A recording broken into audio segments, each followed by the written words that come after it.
yung nanalo yung candy niya. Good job, boy. Okay. Congratulations sa lahat ng nanalo. At syempre, congratulations sa lahat. Madami pa ba?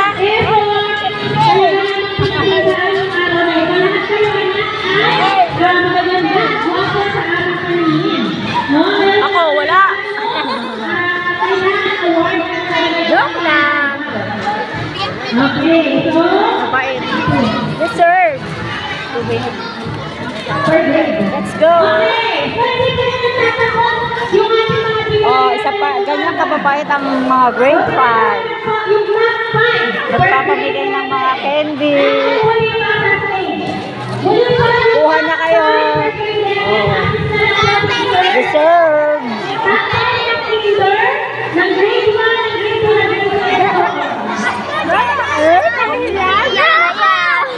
Congrats!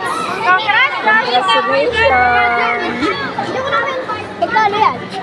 Opo, yung top 5 po. Top 5. Meron pa.